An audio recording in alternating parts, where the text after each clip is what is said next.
Assalomu alaykum, hurmatli prezidentimiz Shavkat Miromonovich. Bizlar ana O'zbekiston fuqarolari hammamiz sizni hurmat qilamiz. Chunki sizni odil prezident deb bilib kelganmiz. Shuni deb bilamiz ham. Shuning uchun biza faqatgina oxirgi tochka uje sizga murojaat qilishimiz qoldi. Chunki bizlar Buxoro viloyatining Buxoro tuman yangi turmush jamoatining Turkom MFY Qayrag'och qishlog'ida istiqomat qiluvchi fuqarolarning bir qismi biz. Bizlarni murojaat qilishimizdan maqsad hozir ana biza necha yildan beri yugurib yurimiz, muammolarimiz juda ko'p. Yashash sharoitimiz juda og'ir. Chunki bizlar to'g'ri ukun yaqinda siz Buxoroga kelib ketdingiz, shu Turkonga ham kelgan ekansiz, vazirlaringiz kelgan, siz emas-u, lekin bu ichkari qishloqgacha, ichkari ko'chalargacha kirilinmagan. Lekin shunda ham muammolarni ular bilgandir. Bizlarda gaz umuman yo'q. Ana bor daraxtlarimizni cho'pib, bachalarimiz kasal bo'lavergandan keyin yo'qib ishlatdik. Ko'mir sotib olaylik desak, mablag'imiz yo'q. Olaydigan masalan meni o'zimni shaxsan pulim farrosh bo'lib ishlayman 580 ming. 200 dan ziyodi yo'l ko'rib kelsa 300 ming pulga qanday qilib kun ko'rishimiz mumkin? Svetka to'laylikmi, gaz balon sotib olaylikmi yoki non sotib olaylikmi? Bo'ynimiz faqat qarz bilan kunimiz o'tadi. Ana endi suvga kelsak, ichimlik suvimiz ham muammo. Hozir bizaga shu dastur, qishloq dasturiga kiritilimiz, biza Turkom MFY shu yangi turmush Turkom mahallasi, lekin unda ham aylo katta yo'lni taxlayaptilar, faqat yo'lni taxlab katta trassadan suv olib o'taykanlar. Qolgan ko'chalar har kim o'zi pul yig'ib olishi, o'tkazishi kerak ekan. Lekin ana oddiy, lekin shunday oilalar borki, ular vobshe mablag'i yo'q. Masalan, meni o'zimni oling. Men ham bir beva ayolman. Yakka shu bachalarni katta qildim, boquvchim yo'q. Xo'jayinim oldin 14 yil kasal bo'lib yurgandilar. O'sha kishini bir o'zim tortganman. Mahallaga murojaat qilganimga mahalladan umuman najot bo'lgani yo'q. Shuning uchun ham turib Rossiya ketgandim. 14-yilga xo'jayinim vafot etdilar. Undan keyin hozirgacha ham Rossiyaga yurdi, lekin ming afsuski Rossiya hozir yopildi. Endi mablag'imiz ham yo'q, ishimiz ham yo'q, pulimiz ham yo'q. Shu vaqtgacha o'sha yerni puli bilan ko'mir sotib olib, o'tin sotib olib, uyimizni isitib keluvdik. Endi bo'lsa hech nimamiz yo'q. Bu muammomizni hal qilib berasiz degan niyatda biz. Bizlar butun ana shu yerda bir necha qishloqlarimiz bor. Bizani nimamizni 2004-yildan har bir fuqaro o'zi molini sotib, kimlardir qarz olib, ana buni o'zimiz turbalarni tortib gazni olib kelgandik. Lekin 15-yilga kelib bizalardan ruxsat so'ramasdan kimdir o'sha yangi turmushni chetidan katta liniyani kesib ketibdi. Qarzdorlik katta deb. Lekin bizalarni qarzimiz yo'q. Shaxsan meni o'zim 200 ming pulim davlatga qo'libam ketdi. Chunki ziyodisi bilan to'lab kelib o'tiruvdik bizalar. Endi kimlar qarzdor bo'lgan? Aytinglar desak, ular mahalladagi ham boshqasi ham aytmaydi. Shuning uchun bu bir bahona edi. Lekin bizalar endi qanday qilib kun ko'rishimiz kerak? Hammani uyida qari odamlari bor, chaqaloqlar bor, hamma kasal bo'libdi, kasallar ko'payib ketibdi, uylar sovuq. Ana shaxsan o'zimni ham naviram kasal, o'zim necha yotib chiqdim kasal bo'lib, bu davolanishga pul bo'lmasa, bu Covid kasalligidan ham o'tib ketdik-ku biz sovuqqa kasal bo'lib oxa. Bir murojaatimizni eshiting. Na ichimlik suvimiz bor, na gazimiz bor bizani. Mahalladagilar umuman ishlamaydi. Muammoyimizni aytsak agar ana 2 kun bo'libdi majlis qildilar, ana shu yo'lni taxlaymiz dedilar, gazni unuting dedilar. Nima uchun endi O'zbekistondan shu gaz chiqadi-yu, o'zimizni shaxsan Buxorodan chiqadi. Lekin nima uchun biza haqqimiz yo'qmi shu gazdan foydalanishga? Axir rayonda bor, shaharda gaz bor, suv bor, svet bor. O'shalarni misol uchun shu bu qaydigan, shu qishloq xalqi emasmi? Atrofga bor, Buxoro kolxozda gaz bor, savxoz 22 ga bor, Xargoshda bor, bizani atrofdagilarimizga gaz bor-u, bitta yangi turmushda yo'q. Ana hozir agar Obod dastur qishlog'iga bizalar kirdik. Agar shu yil bizaga shu gazni o'rnatilmasa, biza keyin qaytib bu gazni umuman tushimizga ham ko'rmaymiz. Shuning uchun iltimos sizdan. Men ana shu yangi turmushni fuqarolar nomidan aytayapman. Bular ham hozir o'zlari har birlari fikrlarini aytib o'tadilar. Shuni iltimos qilardiki, bizaga shu gazni masalasini hal qilib bersangiz. Ya svet ham ko'p o'chadi. Kunduzi bo'lsa kechqurun yo'q, kechqurun bo'lsa kunduzi yo'q, kechqurun ham necha o'ynaydi.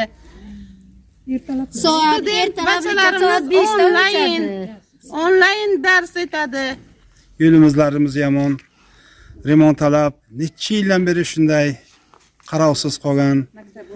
Mana maktablarimiz bor, bolalarimiz qiynalib keladi, ustlariga mashinalar suv sepib ketadi. Maktabimizda gazimiz yo'q. Bog'chamizga gazimiz yo'q, gazlarimiz yo'q. Bachalar uydan o'tin olib boradi, ayting. Uylardan o'tin qilamiz, o'tin olib boradi. Necha yildan beri gaz yo'q. 2005 lab bo'lsa kerak. 2005-yildan keyin bizga gaz bergan yo'q. Yo'qishga narsamiz ham qolmadi. Endi shunga bir amaliy yordam qilsangizlar, iltimoslardan. Ana gazimizga amaliy yordam qilsangizlar. Svetimiz ko'p o'chadi. Svetimiz ham ko'p. Nimasi bu ko'p. Mana shu to'kimiz kam. O'chsa ham lampada yonadi, bir balo qilamiz, lekin o'sha ham bir tekis yonmaydi. O'chadi, yonadi, o'chadi, yonadi. Ayniqsa shu ertalablikka kerak bo'lgan paytda o'chadi.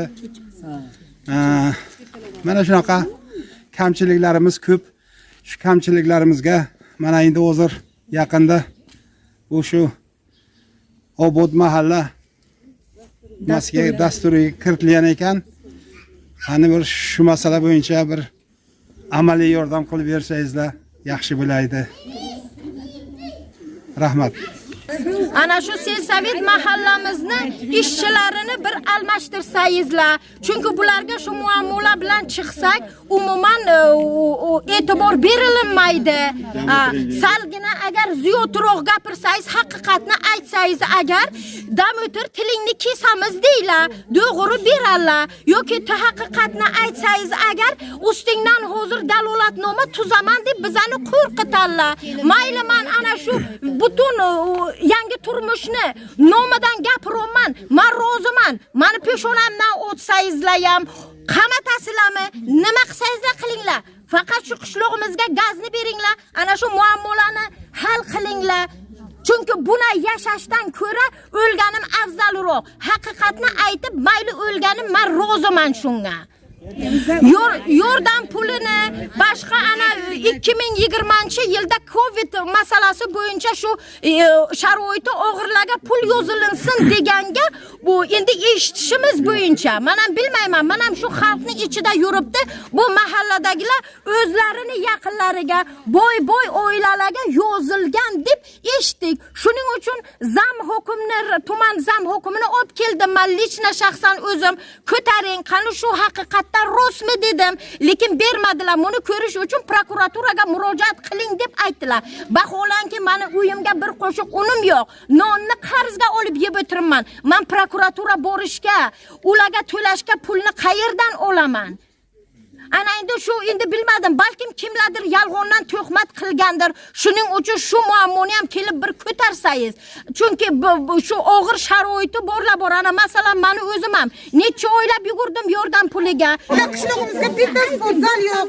Bakalarimiz bir darsdan keyin, ishdan keyin borib shug'ullanadi o'sha narsa bilan. Ana shu narsalarga e'tibor berilmaydi. Bog'chamizga gaz yo'q. Maktabimizga bachalar sovuq nimalarga darsda o'tibdi. Ana shu gaz masalasi bo'yicha gazni e'tibor bersinlar. Ko'mir bilan isitgan bilan darhol sovib qoladi-da. Kallasiga kiradimi dars deymiz. Qishki kiyimlari bilan o'tirib dars o'tibdi o'quvchilar. Sovuq yeb o'tiribdi bachalarim. O ikkovi ham kasal, o qaysi birini men davolataman o'xi. Pulim yo'q, xotin ishlamasak biza. O qishloqlarga gaz bersinlar o'xi, maktablarga hech bo'lmasa gaz ketsin o'xi. Qari bor o'xi, yosh bor bera, kasal bu. Sport zal qurib bersinlar. Sport zalni maktabdagina bachalar borib shug'ullanaydi. Hozir qulflab kalitini olib ketaykan bo'lganlar. Qo'ymaydi. Ochgani yo'q yangamlar. Bachalar izillab keladi. Bizaga anayda hozir shu qishloq dasturiga kirgan biza suvni katta liniyadan olib kelibdi. Lekin har bir ko'cha o'zi mablag' yig'ib tashlashi kerak ekan. Biza shuni 10 yil burun o'zimiz pul yig'ib, har kim ko'chadagilar yig'ib olib kelgandik. Men ham o'sha vaqt sharoitim yetgancha xo'jayinim xudo rahmatli tirik edilar, bosh bo'lib shu yerlarda qilganda. Lekin o'shalar hozir chirib bitdi turbalari. Ana endi biz hozirgi kunda sharoitimiz yo'q, o'zimizni kuchimiz bilan tortib kelishcha. Shu masalani ham hallasangizlar. Biza Qayrag'oshning 3-ko'chasida yashaymiz. Suv u trassa 1-ko'chasidan o'tadi. Hozir o'sha suvni 1-trassadan olib o'tar ekan. Bu yoqqa bizalar tortib kelishimizga mablag'imiz yo'q. Ana shunisiga ham yordam bersangizlar, iltimos. Chunki bizalar sho'r suv ichib, bachalarimiz ham, o'zimiz ham, naviralarimiz ham kasal bo'lib yotimiz. Pochkalarga toshlar yig'ilib. O bunaqadan bu yoshlar hozirdan kasalman bo'lsa, O'zbekistonning kelajagi yoshlar bilan deyilinadi. Bu kasalman yoshlar bilan qanday qilib O'zbekiston keyin suvni har bir ko'chaga ham olib kelishga yordamlashsangizlar. Chunki bizada mahalla ham, o'sha hukumat tarafdan ham kelgan ham aytib o'tiribdi, faqat katta trassadan tortib ketaykan tamom. Bizalar yana ham qolamiz. Loylarga, yomg'irlarga, satilla bilan 1-ko'chadan olib kelishga juda ham qiynalamiz.